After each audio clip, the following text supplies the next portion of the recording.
यहाँ पर कथा की महिमा बताई है। कई बार लोगों का जो जीवन बदला है प्यारे, कथा से ही बदला है, ये बात भूलना नहीं। और कई बार एक क्षण का सत्संग भी जीवन बदल देता है। हाँ, एक क्षण का भी सत्संग। प्रेम से बोलो राधे राधे राधे राधे। एक बड़ी अनोखी सी एक चर्चा है, बड़ी प्यारी सी एक चर्चा है। हे मेरे बिहार जी कि ब्रज के एक गांव में कथा चल रही थी और वहां पर कोई महाराज जी कथा कर रहे थे। एक विशुद्ध ब्रजवासी बालक, हट्टा कट्टा नौजवान लड़का, नौजवान बालक वो कथा में बैठा। अच्छा सुनो, उसका काम था घर पे गाय भैंस चराने का। और विचित्र बात ये कि वो उस दिन पहली बार आकर के कथा में बैठा और जैसे ही महाराज कथा थोड़ी से हाथ लगा करके कथा सुन रहा था। आप जरा देखिए, जरा सी कथा भी जीवन बदल देती है, जरा सी कथा भी। वो थोड़ी से हाथ लगाए हुए कथा सुन रहा था।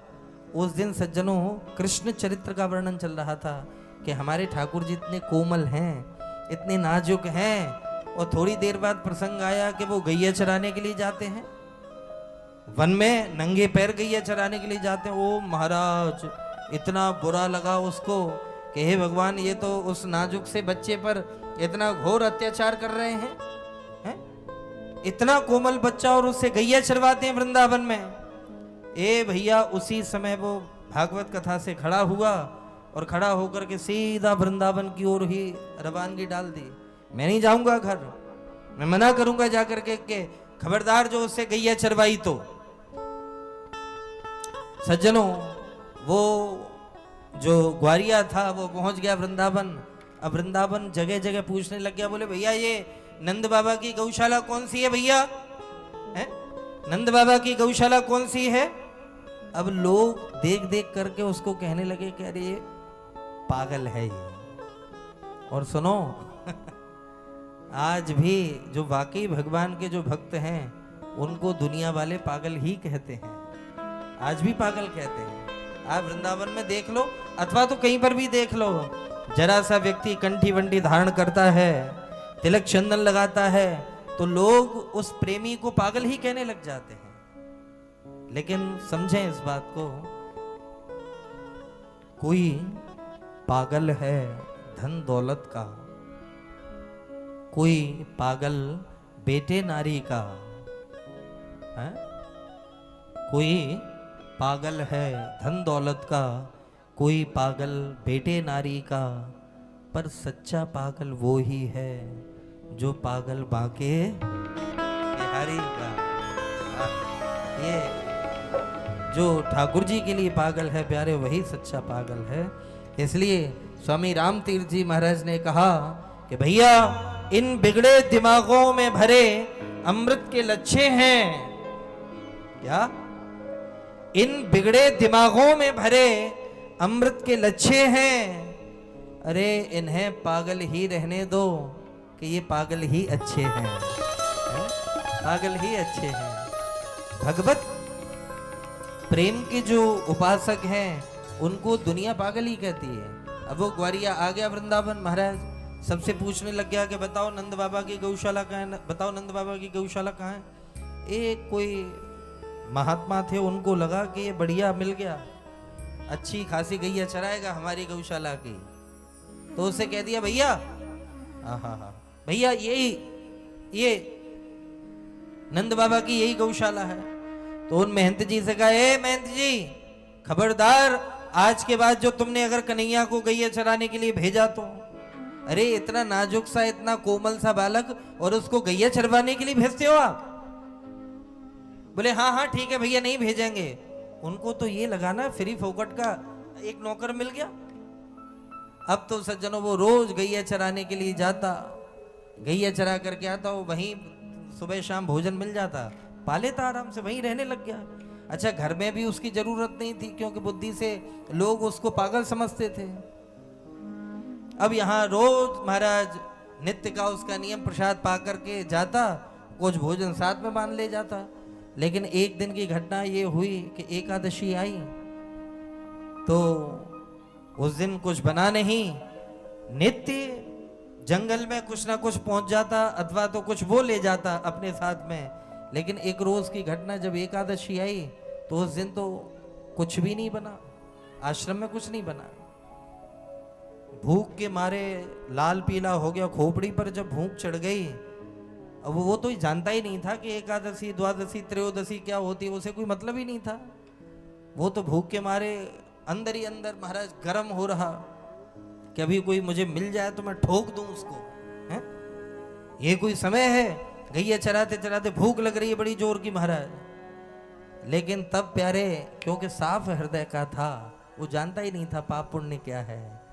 अंतर्यामी परमात्मा तक उसके हृदय की लहर पहुंची, और ऐसी लहर पहुंची कि स्वयं हमारे लाडले लाल जो हैं भरी दोपहरी में कलेवा लेकर के उसके लिए अपने पीतांबर में बांध करके महाराज प्रकट हो गए सामने।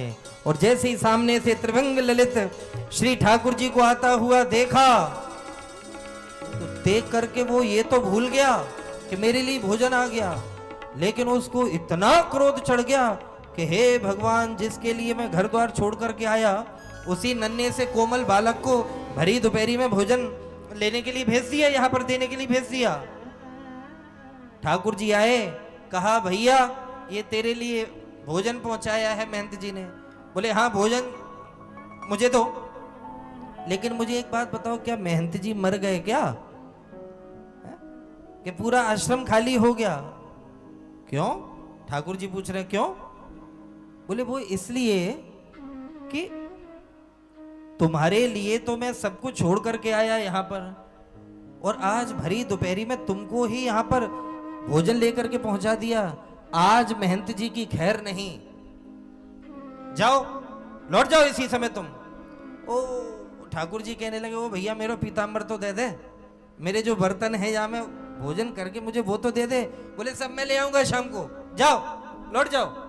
ओ महाराज फटकार दिया, ठाकुर जी चले आए, क्योंकि भोले के सामने प्रभु भी भोले ही बन जाते हैं। चले आए शाम के समय महाराज, ये भोला पहुंचा वहां पर, और जैसे ही गौशाला में गायों को किया उसने, आ करके आश्रम में लाल पीला होने लग गया। महंत जी से कहा, अरे महंत जी यहाँ मरी पड़ गई क्या? यहाँ पे है कोई दूसरा नहीं मिला तुमको? महंत जी ने कहा, वो भैया डांट खा, भैया डट खा, कहा बात है ये तो बता, ब्रज भाषा में कहा बात है गई।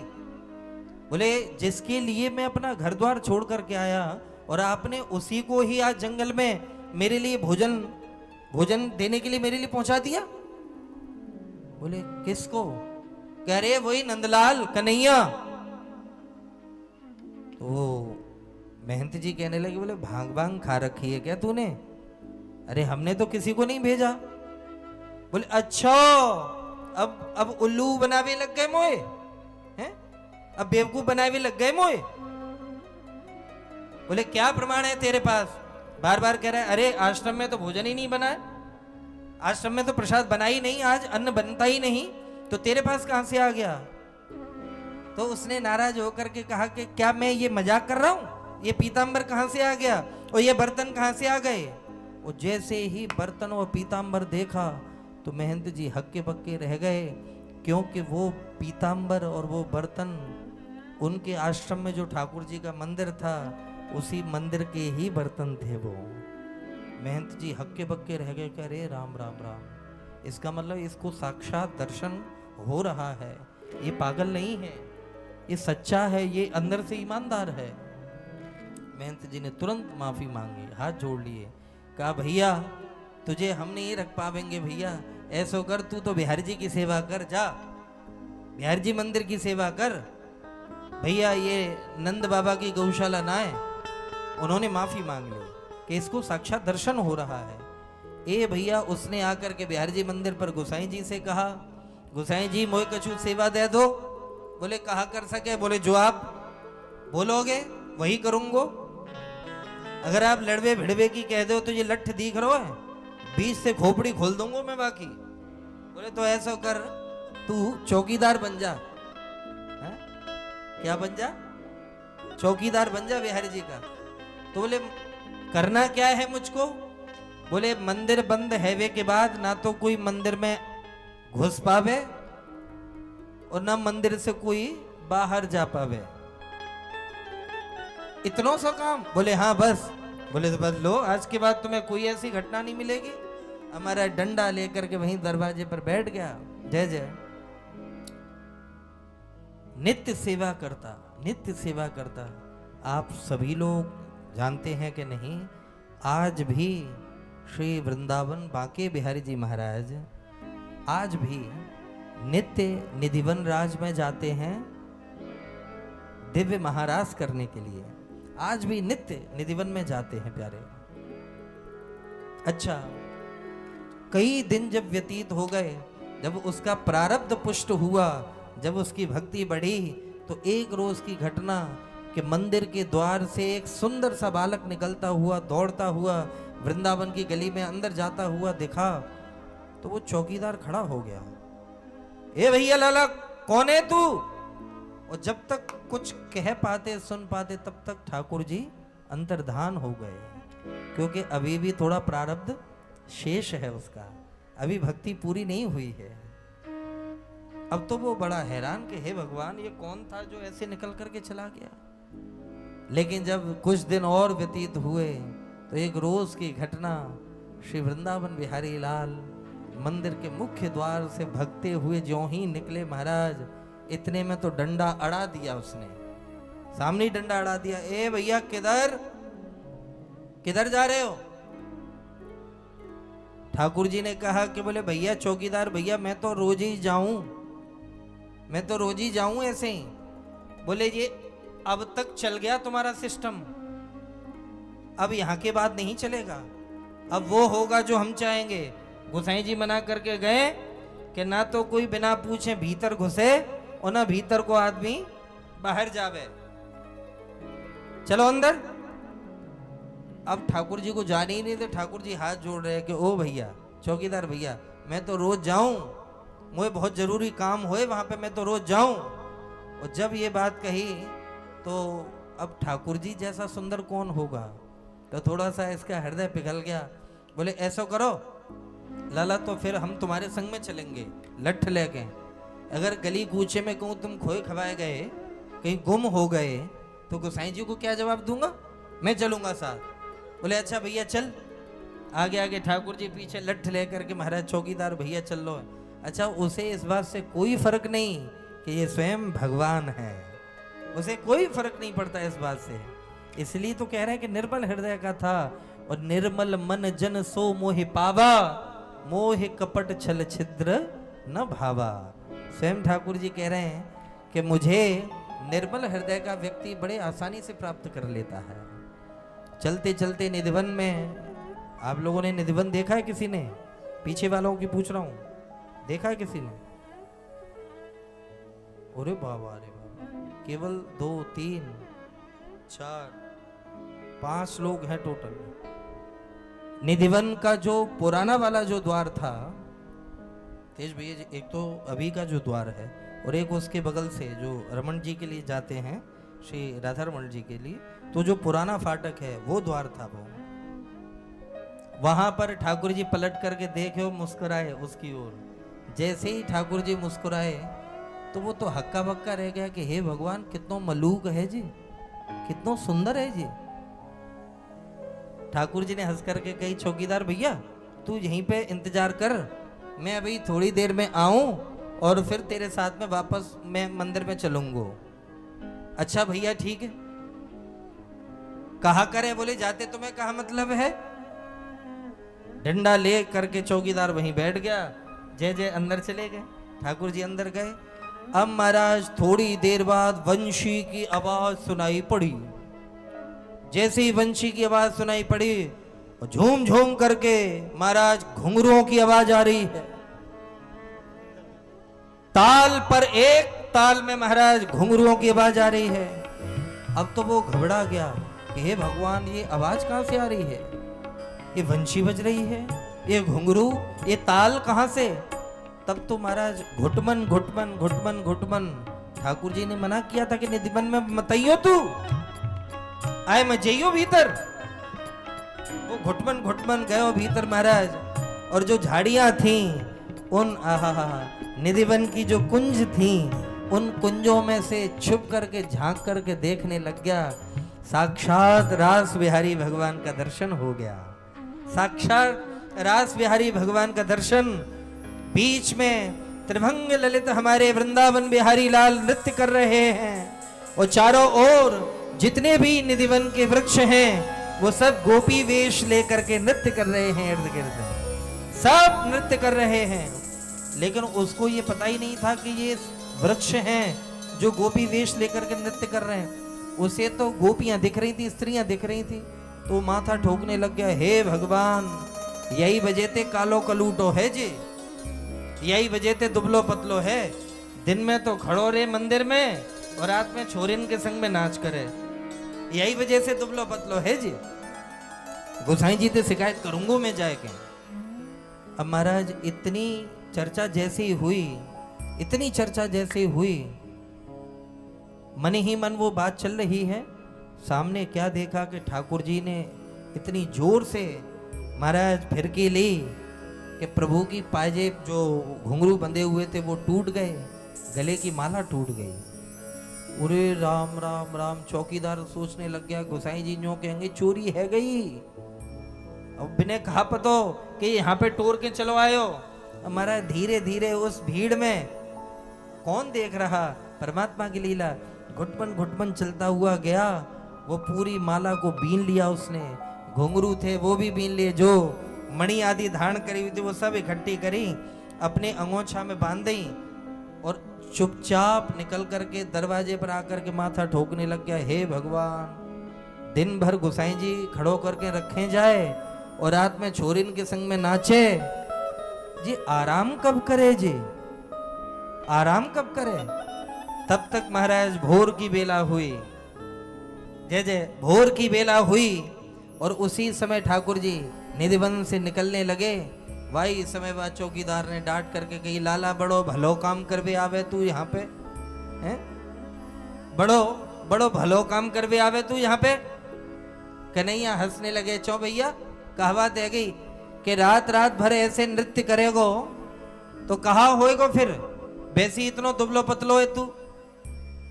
कन्हैया हंसते हंसते चले आ रहे हैं, चौकीदार पीछे बड़बड़ाता हुआ चला आ रहा है। और जैसे ही बिहारी जी का मंदिर आया, लाल जी अंदर जावे लगे, वही समय पलट करके भैया राधे राधे। और चौकीदार की तरफ जैसे ही मुस्कुरा करके राधे राधे किया, बावला हो गया सुंदरता देख करके, बावला हो गया कि मैंने अपनी जिंदगी में इतना सुंदर आज तक कोई नहीं देखा। भैया कैसे देखेगा, कैसे देखेगा, कोई है ही नहीं उनके बराबर सुंदर, उनके बराबर कौन सुंदर हो सकता है। अब महाराज 3:30 पौने 4 बजे श्री बिहारी जी मंदिर में प्रवेश किए। 4 बजे आ करके महाराज तब तक गोसाई जी ने घंटा बजा दिया, टड़ाओ। जैसी घंटे की आवाज हुई तो चौकीदार भड़बड़ा गया कि हे भगवान, अरे गोसाई जी क्या कर रहे हो ये। कि बोले क्यों, जो रोज करते हैं, बिहारी जी को उत्थापन किया जा रहा है। कि हे भगवान अभी अभी तो वो आता जा रहा है निधिवन से, नच नच करके अभी तो आया है, और आप जो है घंटा बजा करके अब जगाने भी लग गए। जैसे ये बात कही तो गोसाई जी ने कहा कि भैया भांग भांग खाए रखिएगा तेने, अरे ठाकुर जी तो अंदर हैं। जब वो बार बार जिद करने लग गया तो गोसाई जी नाराज है गए। बोले क्या प्रमाण है तेरे पास। तो उसने अपना अंगोछा खोल दिया, देखियो बाकी माला टूट गई, बाकी पामन के घुंघरू टूट गए, जेरे मेरे पास में। और महाराज वो घुंघरू और वो जो माला वाला थी, बोले ये तो स्वयं बिहारी जी के हैं जो हमने कल श्रृंगार में धारण कराए थे। हे मेरे परमात्मा, गोसाई जी के हाथ कांप रहे हैं ताला खोलते समय, और अंदर जाकर के जो सेवा में आभूषण रखे हुए थे वो देखे तो वहां पर वही आभूषण नहीं थे जो कल सेवा में धारण कराए हुए थे, वही माला नहीं थी। जैसे ही देखा कि इसको तो वाकई प्रत्यक्ष दर्शन प्राप्त हो रहा है, बिहारी जी का साक्षात दर्शन प्राप्त हो रहा है। गोसाई जी झर झर करके रोने लग गए। कहा चौकीदार भैया धन्य है तू भैया, धन्य है, तूने अपने नेत्रों से श्री साक्षात बिहारी जी का दर्शन कर लिया, साक्षात बिहारी जी का दर्शन कर लिया। अब तू ही बता कैसे, कब जगावे? बोले ने थोड़ी देर सोन तो दो, ने का आराम तो करन दो। तो संत और महापुरुष लोग कहते हैं कि उस समय से ही ये प्रथा चली कि बिहारी जी के मंदिर में कोई घंटा नहीं होता, क्योंकि रात भर महाराज करके आते हैं और फिर सवेरे सवेरे आराम से, क्योंकि छैल चिकनिया ठाकुर है ना, अलवेले ठाकुर हैं, तो थोड़ा आराम करते हैं और फिर सुकून से बिहारी जी के जो पट खुलते हैं वो 8:30-9 बजे पट खुलते हैं। बोले इसलिए अब मंगला आरती वारती सब बंद कर दी, घंटा वंटा सब हटा दिया। बोले ठाकुर जी जब 3-3:30 बजे आवे और फिर सुकून से थोड़ी देर आराम कर लें, फिर आराम करने के बाद सज्जनों फिर उनका श्रृंगार आदि धारण होता है, फिर पट खोलते हैं। तो ये जीवन कब बदला? जब कथा कलेजे उतरी। समझ आ रही बा? जब कथा कलेजे उतरी तभी ना जीवन बदला। इसलिए हम कह रहे हैं भैया, निगम कल्पतरोर गलितम फलम शुक मुखादम व्रतद्रव संयुतम पिबत भागवतम रसमालयम मुहुरहो रसिका भुवि भावुका। ऐसे रसिक और भावुक लोगों के लिए कथा है। ये क्यों कह रहे हैं? क्योंकि यदि रसिक और भावुक नहीं है और वो व्यक्ति यदि कथा में आकर के बैठ जाएगा तो 5 मिनट में 50 बार मुंह फाड़ेगा, जमाई आती रहेगी उस व्यक्ति को। हाँ, और रसिक है, भावुक है, तो निरंतर वो कथा का रसपान करता रहेगा। प्यारे प्रेम से बोलो राधे राधे, जय हो।